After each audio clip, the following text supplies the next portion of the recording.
They say silence can be a curse, but sometimes it's a refuge. In a forgotten stretch of New Mexico, where the land cracks under the sun and the wind carries old secrets, a voiceless boy grew up. He was left wrapped in a burlap sack at the steps of a remote orphanage, with nothing but a worn-out blanket and a scar on his right shoulder. No one ever knew where he came from, and he never asked, because from the very first day, Thomas understood that his life would be written not with words, but with gestures. Even as a child, he avoided loud voices and sought the gaze of animals. Horses understood him. Chickens followed him. Stray dogs curled up beside him to sleep. By the age of 14, he ran away from the orphanage and ended up on a cattle ranch, where, without saying a single word, he showed he could hear what no other cowboy could: the fear of bulls, the pain of horses, the soul of the corral. It was there he met old Joe, the ranch cook, a round-bellied, always smiling man who became the boy's only friend. Thomas's reputation spread, though he never asked for anything more than a quiet corner to work. Until one day, Mr. Raymond Collins, the most feared rancher in northern New Mexico, sent for him. He needed someone who could tame Old Devil, a black, ancient, violent bull that had already broken bones and crushed spirits. With his torn-brim hat and steady eyes, Thomas saddled his horse, unaware he was riding straight into the past, and toward the man who had abandoned him decades ago, without ever looking back. Hello my friends, I'm Roger, your storyteller from the Country Life Rural Stories channel. Leave your like and subscribe to the channel. Our story today is The Silent Cowboy, the Bull, the Father, and the Legacy Unspoken. The Collins Ranch was a beast of land and power. It stretched over 2,000 acres of dry hills, tough grass, and rusted barbed wire. Cowboys feared the land almost as much as they feared its owner. At the center of that kingdom, locked behind a steel-reinforced pen, stood the legend, Old Devil, a bull with wild eyes and horns dulled from years of rage. Mr. Collins had already tried every top bull rider in the state. None lasted more than a few seconds on the bull's back. Some left with broken ribs, others with broken spirits. "That bull's untamable," they'd whisper over beers at local bars. But one morning, his foreman mentioned a young drifter, Mute Odd, who tamed animals without a rope or whip. "They call him Thomas," the foreman said. "Swear he can talk to beasts better than people." That same day, Collins sent his oldest, dustiest pickup to find the boy. No limousines for dirty work. Thomas was fixing a worn-out lasso when he heard the truck horn. He didn't ask questions. He met the driver's eyes, mounted his horse, and followed. He brought nothing but his hat, a hunting knife, and a small cloth bag with cornbread old Joe had packed for the ride. Joe stood at the ranch gate, waving a rag and swallowing his worry. "Watch your back, son," he whispered to the wind. Thomas couldn't hear him, but he felt it in his chest. Joe had seen things. He knew Collins' ranch didn't call for help. It called for sacrifices. The ride was long and dusty. Thomas didn't speak, but his eyes scanned every rock, every cactus, every hawk circling overhead. When they arrived, 3 armed cowhands waited by the gate. "You the mute one?" one mocked. Thomas nodded.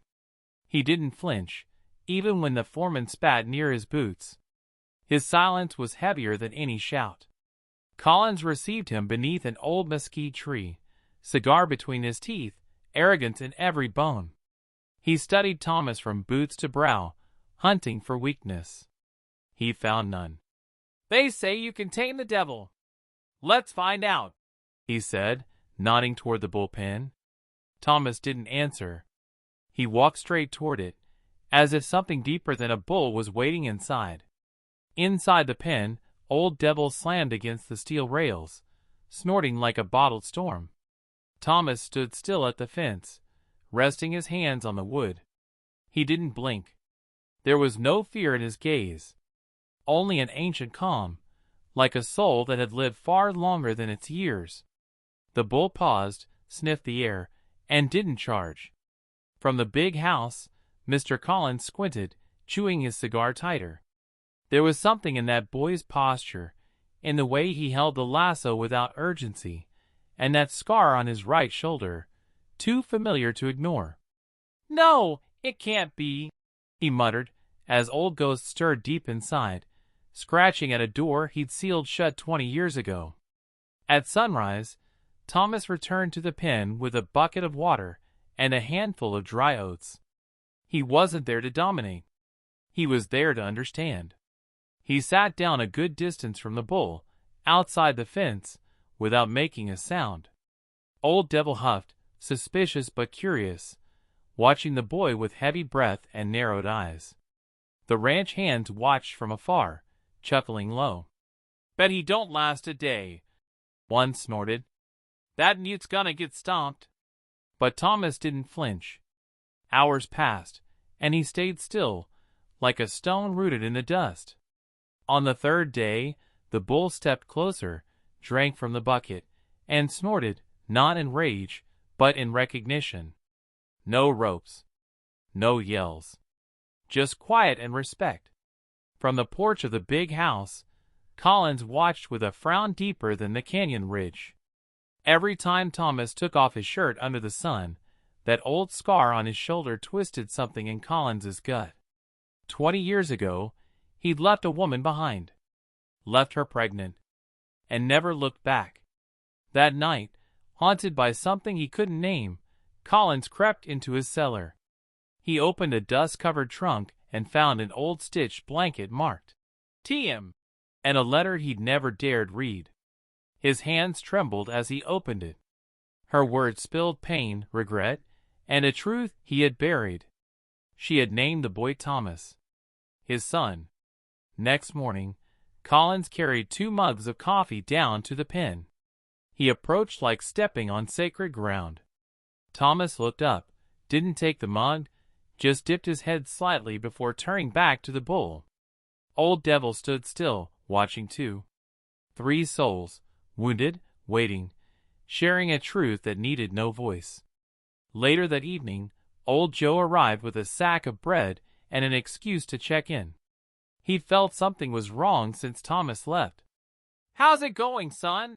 he asked softly, knowing no reply would come. But Thomas smirked slightly, and that was enough. Joe spotted Collins lurking nearby and felt his gut tighten. Something was off. That night, Thomas sat under the mesquite tree with his sketchbook. He drew the bull, the pen, the loyal horse. Then, on a separate page, he sketched a man holding a child. He stared at it for a long while, then tore it up and buried the pieces under a rock. He didn't know why, but something in his chest burned like a door cracking open. Collins saw it all from his window, fists clenched at his sides. The truth was now unbearable. That boy was his blood. But how do you ask forgiveness from a son who's never heard your voice? How do you rebuild a bridge you never started? For the first time in his life, Collins feared not the bull, but the silence facing him without raising a word. The sun was just rising when Thomas returned to the bullpen. He carried no rope, no stick, only a damp cloth and a bucket of water. He knelt by the fence and waited for the bull to approach.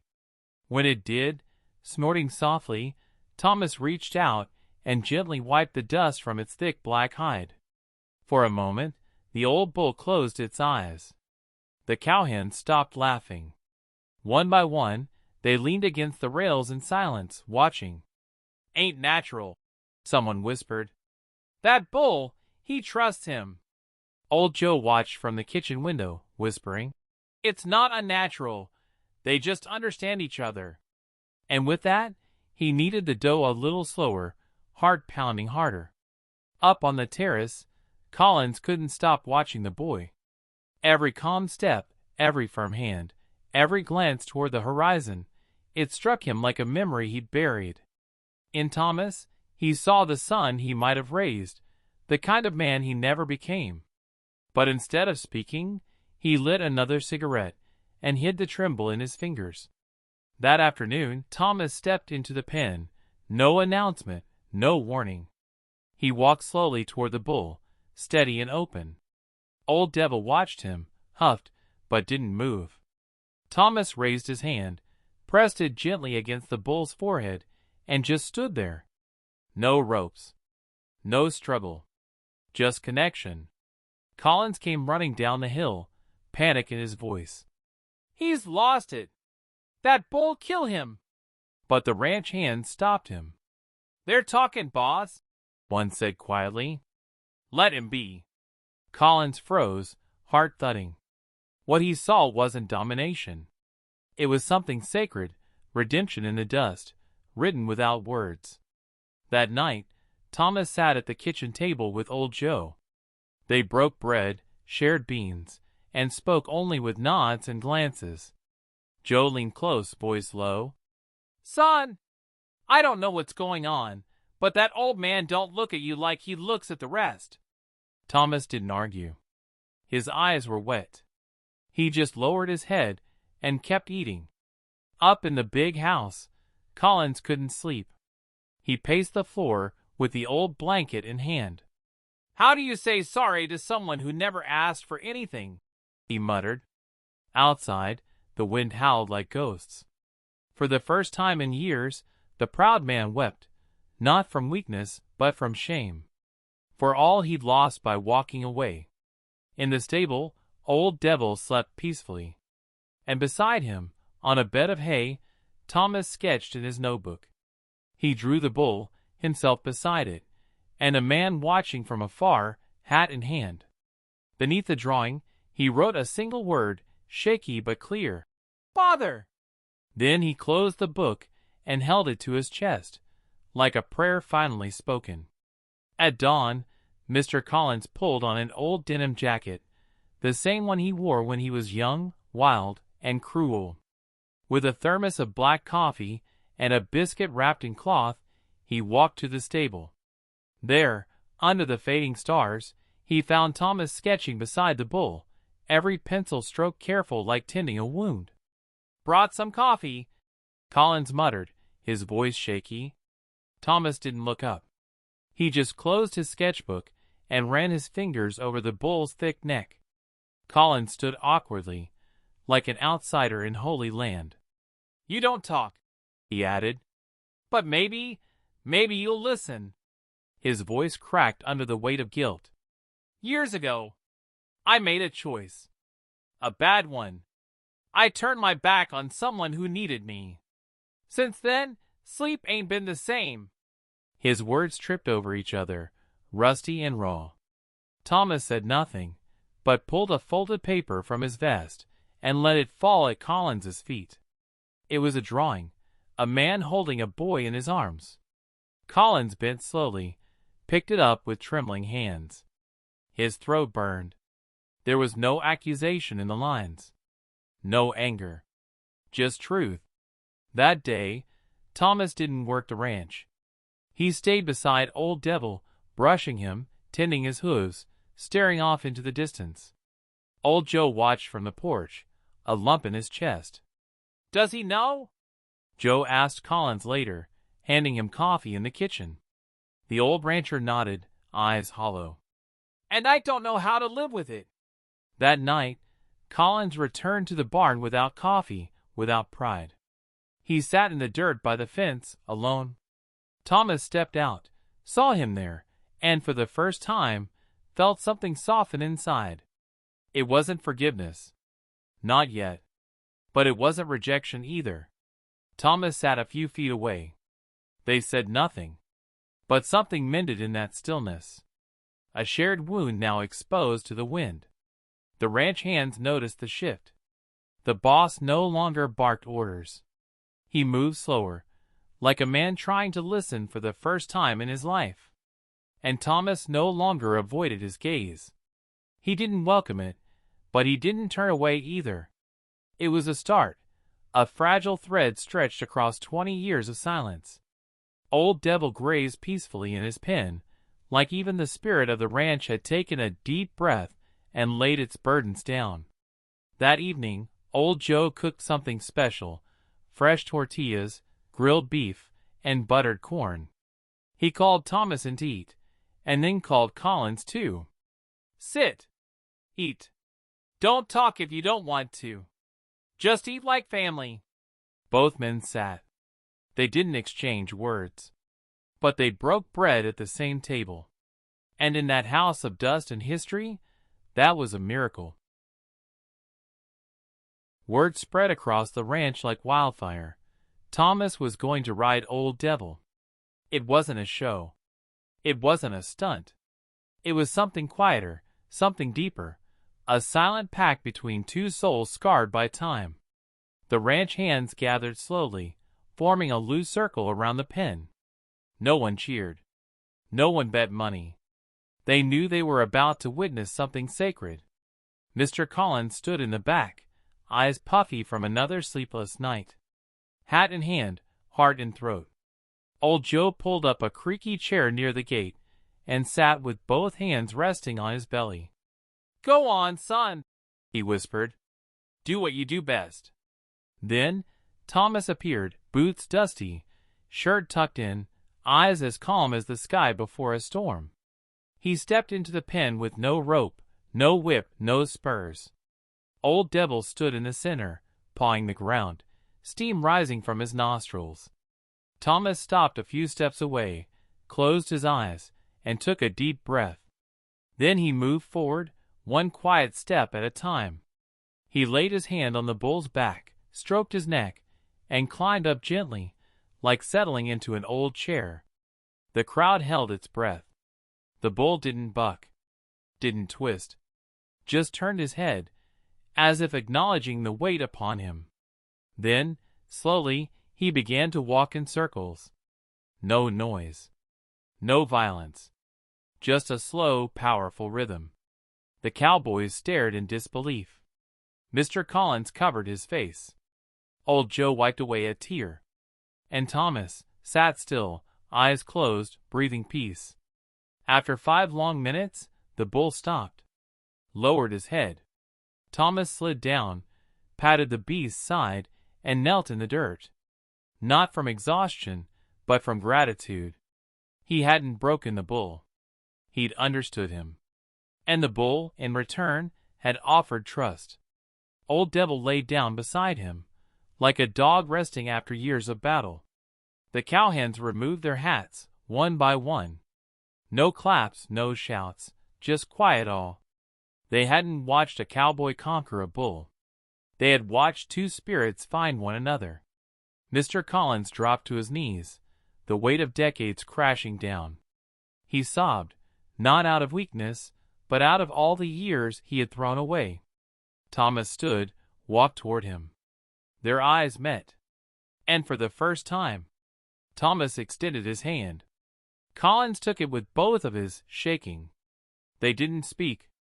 They didn't need to. That single gesture said everything. "I see you. I know you. I'll let you stay." From his chair, Old Joe watched and whispered, "That right there, that's a miracle." That night, the moon hung brighter over the ranch than it had in years.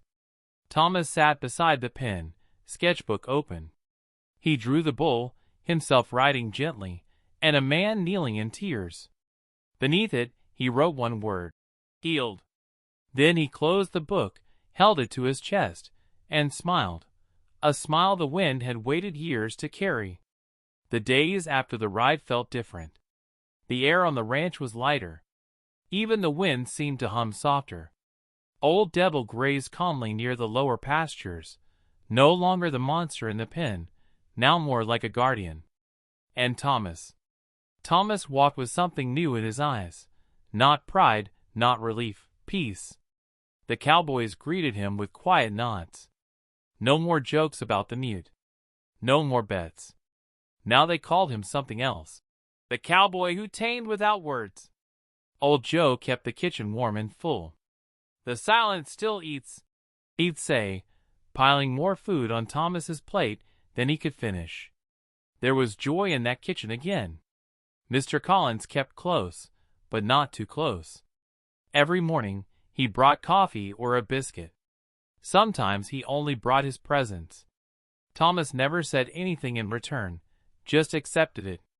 No anger. No warmth. Just space. Like planting seeds in hard earth, the healing came slow, but it came. And Collins, for once, was patient. One afternoon, while cleaning saddles near the barn, Thomas was surprised when Collins approached with a small wooden box. Inside was a blanket, old, faded, stitched with the letters TM. Thomas froze. He touched the fabric slowly, like it was a memory come alive. He lowered his head, not to hide tears, but to quietly forgive. Old Joe watched it all from the kitchen. Every day, he made Thomas's favorite, beans with dried chili and fresh tortillas. "He's got his own kind of voice," Joe told the ranch hands. "He just uses it different." And when he saw Collins and Thomas standing side by side in the fields, not talking, just working, he smiled like a proud uncle. That week, Thomas volunteered to help plow the southern fields. Nobody liked working there. Too many snakes and heat. Collins insisted on going with him. They didn't speak, but shared tools, water, and a shade break under the old mesquite. They broke bread there, just like father and son might, if the world hadn't stolen their words. Later that day, as the sky burned orange, Collins showed Thomas a photograph from his wallet, a young woman with kind eyes, and a blue scarf in her hair. Thomas held it gently. He stared long, brushed the image with his thumb, then handed it back. He didn't ask. He didn't need to. He knew that was his mother. Back at the pen, Old Devil now lay beside a newborn calf, guarding it with quiet strength. Thomas knelt, stroked the calf's coat, and smiled. Life, like bulls, could be wild, but it could also forgive.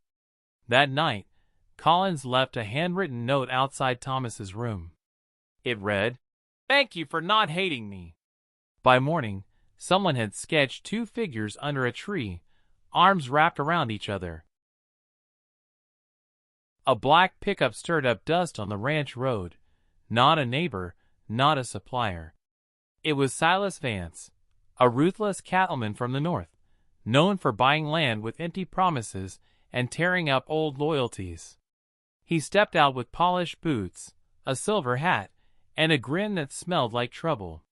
He came carrying contracts, numbers, and a threat. Collins met him at the porch, jaw tight. "It's not for sale," he said flatly. But Silas didn't back down. "Times are changing, Ray. Kids don't want land anymore. They want cities. You've got no one to leave this place to." The words hit like bullets. Collins didn't respond. He just glanced toward the stables, where Thomas stood, silent but watching.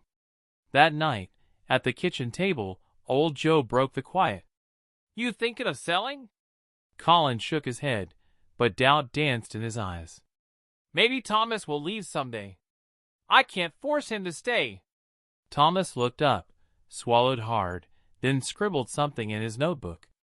He pushed the page toward Collins. 4 words. "I'm not leaving here." The next morning, Silas returned, this time with paperwork already signed and a few armed men parked near the gate. "Last offer," he warned. "After today, I don't ask." Collins felt the years heavy on his back. But before he could speak, Thomas stepped between them. He didn't shout. He didn't raise a fist. He just stood firm, eyes like stone, in front of his father. Silas chuckled. "Who's this? The new foreman? The new cowboy?" Thomas didn't move. He pulled from his pocket a torn drawing, 2 figures under a mesquite tree. He showed it to Silas. The man laughed and ripped it in half. But before the paper hit the dirt, Old Devil appeared behind him, snorting like thunder. He didn't charge. He didn't need to. One by one, the cowboys stood behind Thomas. No one said a word. No one had to.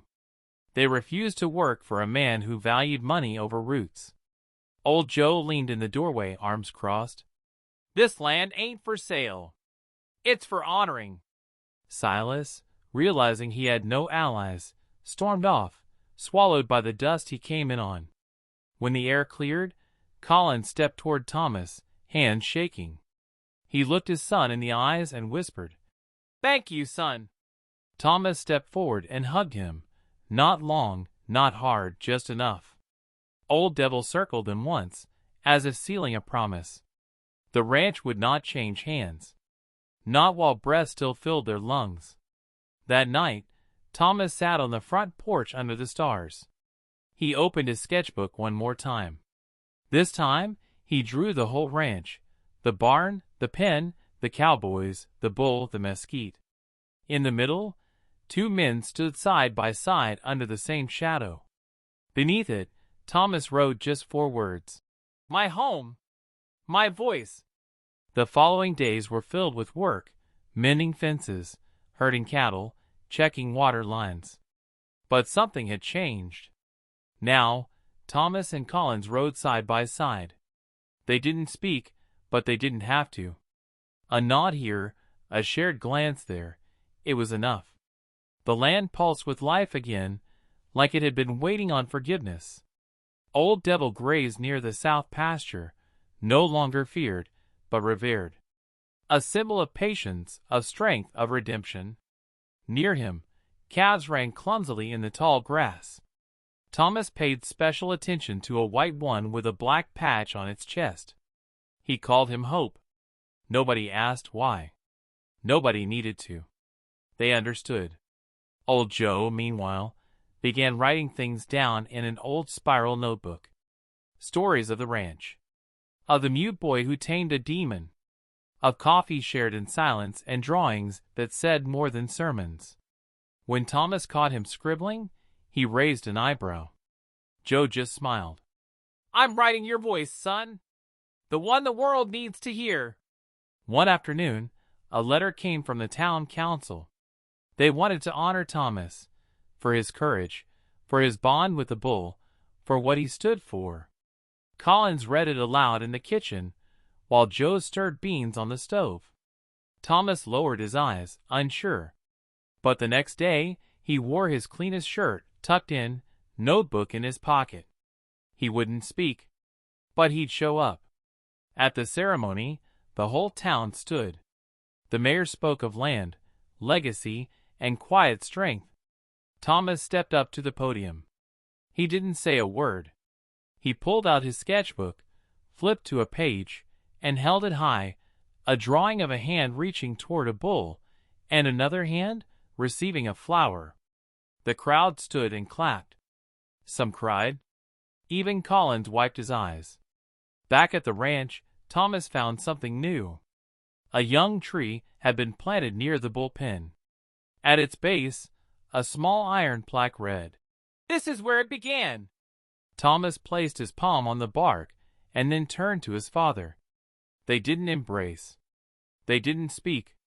But the silence was warm, like a home finally built.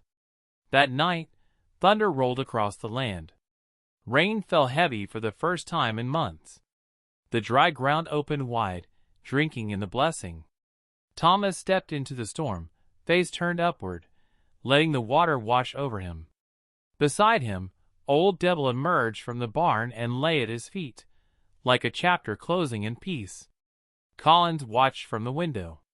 He placed a hand to the glass and whispered, "Thank you, Lord, for letting me hear the silence." The sound of the rain became a song. And in that old ranch tucked deep in the New Mexico plains, a father and a son had finally found the one thing they never knew they needed: each other. Weeks passed like wind through wheat. The ranch was alive, not just with cattle, but with peace. Thomas became more than a cowboy. He was a presence. Steady. Reliable. The hands respected him. The land seemed to respond to him. Even the horses stood still when he approached. Silence, it turned out, was the loudest leadership of all. Mr. Collins began passing on the ledgers, teaching Thomas about bills, grazing permits, market deals. Though Thomas never replied aloud, he understood everything. Collins would shake his head sometimes and smile. "You got more sense in your silence than I ever had in all my shouting," he'd mutter, half in shame, half in pride. One morning, Thomas found Old Devil lying under the mesquite. His breathing was slow, tired. Thomas knelt beside him, resting a hand on his back. The old bull, once a monster, now a teacher, lay still. Thomas didn't cry. He just stayed. All day, through dusk and nightfall. Drawing, remembering, saying goodbye without words. At sunrise, Old Devil was gone. The ranch hands dug a grave under the same mesquite where the bull had first bowed his head. Thomas placed a single dried flower in the dirt. On top, he laid a small stone with one word painted in white. "Thanks." No speeches. No tears. Just bowed heads and hearts full of reverence. Collins stood beside his son, hand on his shoulder. "He was the beginning," he whispered. "But you're the future." Thomas didn't speak. He didn't need to. He squeezed his father's hand tight, and that said everything. That afternoon, Old Joe baked sweet bread and handed out slices to every worker. "No work today," he said. "Today we remember." That night, Thomas returned to the now empty pen. He sat in the same spot where he'd once waited days for the bull to trust him. He opened his sketchbook and drew something new, the bull rising toward the sky, light beneath his hooves, and a boy below, watching with a rope in hand, and used. Underneath he wrote, "The one who listens tames too." The night fell silent, but it wasn't lonely. It was the kind of silence that feels earned, like a prayer answered, the kind that holds you instead of hurting you. Thomas went to bed early. His chest felt full. No memories chasing him. No words left unsaid. For the first time since he could remember, he slept dreamless, because he had everything he needed. When the sun rose, it seemed brighter than ever. Collins was already on the porch with 2 steaming mugs of coffee. Thomas stepped out with his hat on and notebook under his arm. He sat beside his father, took the cup, and the two stared out over the land. No words passed between them. But in that silence, there was peace. There was legacy. There was home. They say some silences hurt, but others, they heal. Thomas never spoke a single word, yet he said more with his hands, his eyes, and the way he walked the earth than most do in a lifetime. His voice wasn't in his throat. It lived in every act of respect, every gesture of care, every sketch on a weathered page. Mr. Collins lost 20 years to pride, fear, and noise. He nearly let legacy slip through his fingers. Not land or cattle, but the kind of legacy that lives in a man's heart. But in the quiet presence of a son he'd never known, he found something stronger than blood, the courage to ask forgiveness and the grace to be received. And Old Devil wasn't just a bull. He was the wall, the trial, the test, and ultimately the bridge. A mirror of the pain, rage, and abandonment carried by father and son alike. But in the end, he became the lesson that true strength isn't about conquering, it's about understanding. On that dusty ranch in New Mexico, where the wind carries secrets and the land remembers everything, a cowboy without a voice left behind a truth no storm could erase. Sometimes, the loudest forgiveness is the one never spoken. We have reached the end of our story. Leave your like, share, comment, and subscribe to the channel. See you next time.